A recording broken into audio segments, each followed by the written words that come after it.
Hola, buen día para todos. Hoy estudiaremos preámbulo de Deuteronomio. Antes de empezar, lo haremos con una oración. Oremos. Padre Santo y poderoso Dios, te damos gracias, oh Señor, por las bendiciones que nos das. Sana nuestras heridas y nuestras dolencias y ayúdanos a estudiar tu palabra con gran interés. En el nombre de Jesús. Amén. Antes de empezar, les quiero decir que vamos a empezar con un nuevo folleto que se titula La verdad presente en Deuteronomio. La lección número 1, el versículo de memoria lo encontramos en Primera de Juan, capítulo 4, versículo 8. El que no ama no ha conocido a Dios, porque Dios es amor. Dios tiene propósito para con la raza humana. Por ello se tomó la tarea de dejarnos el libro de Deuteronomio. Dios dejó su esencia y su divinidad en ese libro. Dios demuestra su amor en medio de una guerra cósmica. Tanto nos ama Dios que Él permite que nosotros decidamos qué hacer con nuestras vidas. Dios tenía a Israel como su especial tesoro, pero todos aquellos que se lamentaban y quejaban en el desierto no entraron a la tierra prometida. Por el contrario, Moisés, Aarón, Caleb y Josué, que no se quejaron de Dios, los bendijo grandemente. Dios desea que nosotros no nos lamentemos, sino que nos arrepintamos de nuestros pecados. Dios conoce las intenciones de nuestros corazones. Aunque lloremos, Dios sabe si es el verdadero arrepentimiento. Si no lo hacemos de corazón, Dios no podrá revocar nuestras faltas. Busquemos a Dios de todo corazón. En Dios únicamente encontramos amor verdadero. Dios en su misma esencia es amor. Pero aunque Dios es amor, como seres caídos no somos capaces de entender la grandeza del amor divino. Así que no te preocupes, que Dios no es un Dios de odio ni un Dios de venganza.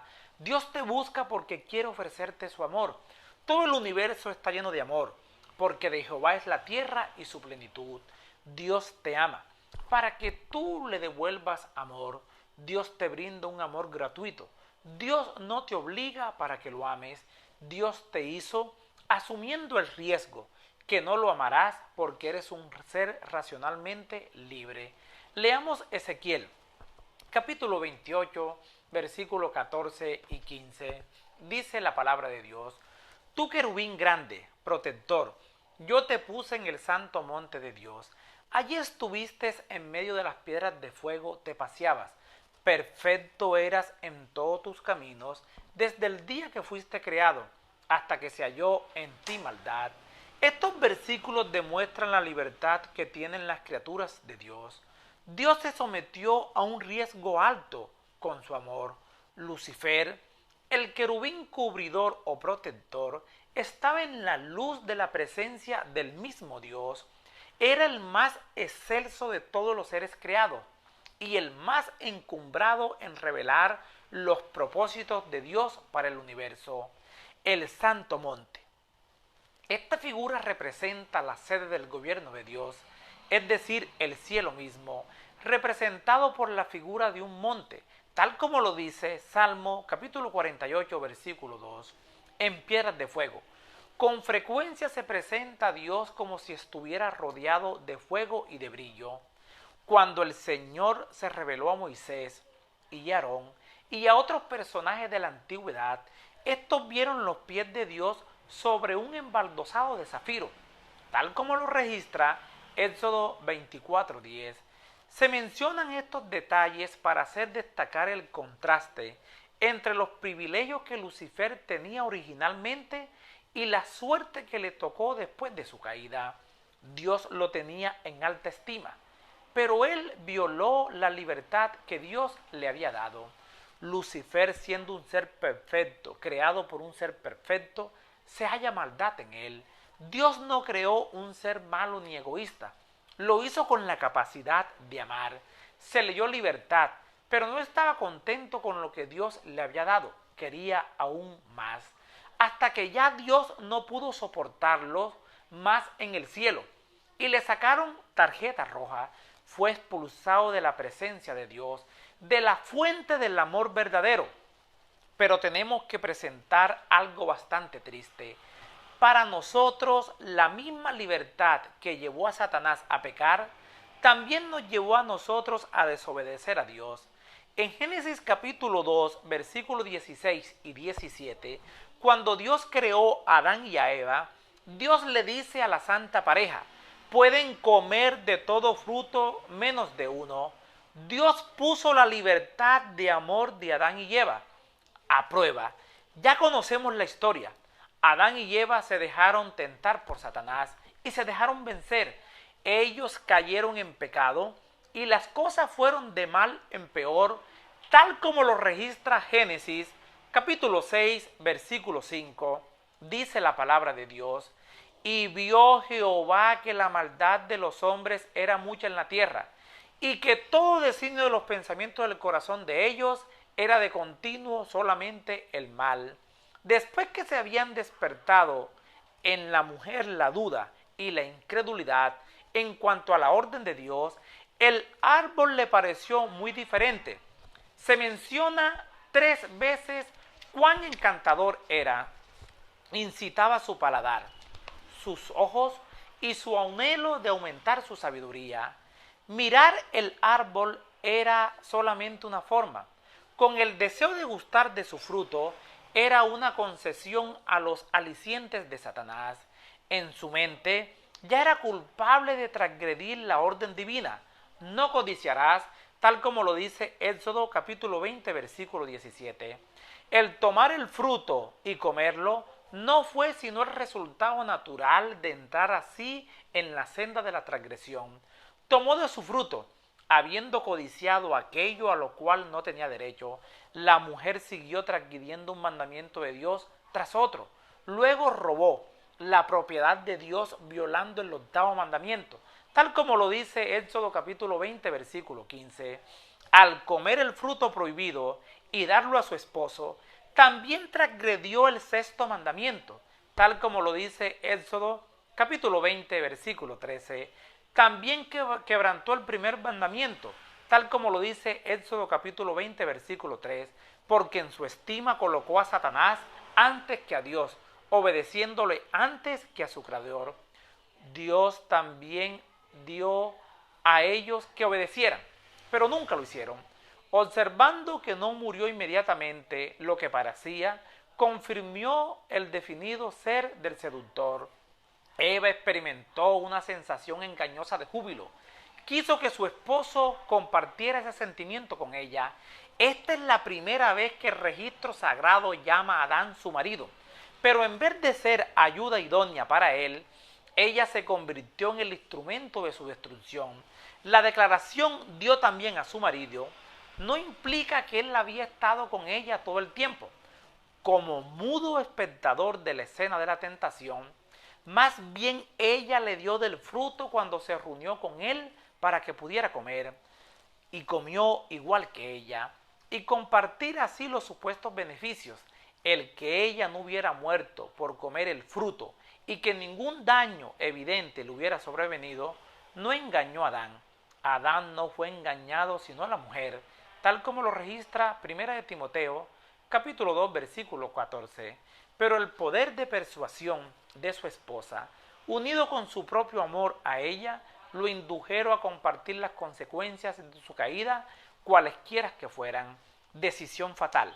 En vez de esperar hasta que pudiera tener la oportunidad de tratar todo el trágico asunto con Dios, decidió por sí mismo su suerte. La caída de Adán es tanto más trágica porque no dudó de Dios ni fue engañado como Eva. Procedió ante la segura expectativa de que se convertiría en realidad la terrible amenaza de Dios. Después de caer en pecado y Dios mirar la maldad del hombre, vino el diluvio. Se hicieron dioses falsos para desafiar a Dios. Se rebelaron contra Dios y luego toda esa gente malvada, sin amor genuino, fueron esparcidos por toda la tierra. Pero Dios quiere mostrarle al engañador que se puede amar en medio del conflicto entre el bien y el mal. Y en medio de tanto sufrimiento, Dios llama a un gigante de la fe. Dios llama a Abraham.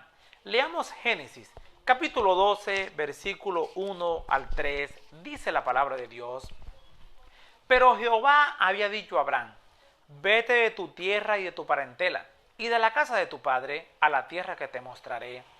Y haré de ti una nación grande, y te bendeciré, y engrandeceré tu nombre, y serás bendición.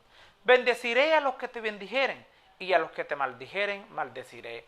Y serán benditas en ti todas las familias de la tierra.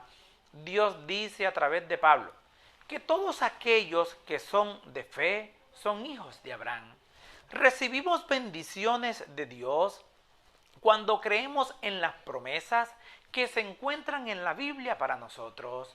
Tienes que colocar tu corazón a los pies de Cristo Jesús para que la fe que tú coloques en Jesús se pueda cumplir en una realidad en tu vida. Que creamos en Dios, en un Dios de amor. Aunque los descendientes de Abraham no fueron tan fieles como él, Dios se encargó de mantener su simiente santa a lo largo de la historia. Leamos Hechos, capítulo 7, versículo 30 al 32, dice la palabra de Dios: Y fue enseñado Moisés en toda la sabiduría de los egipcios, y era poderoso en sus palabras y obras.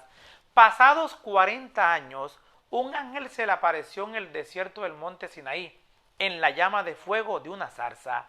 Entonces Moisés, mirando, se maravilló de la visión, y acercándose para observar, vino a él la voz del Señor: Yo soy el Dios de tus padres, el Dios de Abraham, el Dios de Isaac y el Dios de Jacob. Y Moisés, temblando, no se atrevía a mirar. Dios nunca abandona a sus hijos que por fe se acercan a él. Dios llama a su pueblo que se encuentra en Egipto en medio de la idolatría. A través de su pueblo, Dios guardó su palabra de verdad. Dios mantuvo su nombre en medio de su pueblo y al mismo tiempo su plan de salvación.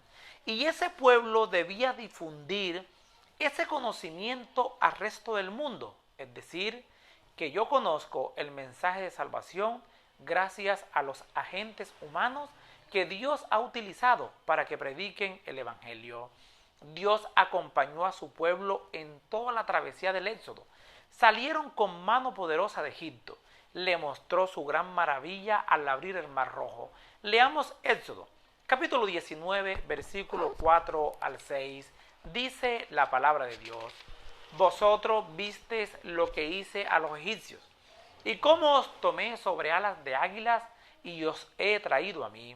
Ahora pues, si diereis oído a mi voz, y guardareis mi pacto, vosotros seréis mi especial tesoro sobre todos los pueblos, porque mía es toda la tierra, y vosotros me seréis un reino de sacerdotes y gente santa. Estas son las palabras que dirás a los hijos de Israel. Dios saca a su simiente de Egipto, a la descendencia de Abraham, de Isaac y de Jacob. Es decir, a los descendientes de Abraham, Isaac y Jacob. A esta descendencia Dios establece su pacto con ellos. Dios les da la tierra y les dice: ustedes son mi especial tesoro. Debía permanecer una relación de amor para que el pacto perdurara. Ellos eran santos no por ellos mismos, sino por la gracia de Dios, por su bondad, porque solo la presencia de Dios en nuestras vidas nos puede hacer seres santos. Si ellos querían permanecer en el pacto de Dios, debían guardar los 10 mandamientos. Cuando leemos Éxodo, capítulo 24, versículo 7, el cual dice la palabra de Dios: y tomó el libro del pacto, y lo leyó a oídos del pueblo, el cual dijo: haremos todas las cosas que Jehová ha dicho y obedeceremos. El pueblo se comprometió públicamente a obedecer a Jehová, pero el corazón del ser humano es perverso. Este pueblo entró en desgracia al desobedecer a la voz de Dios.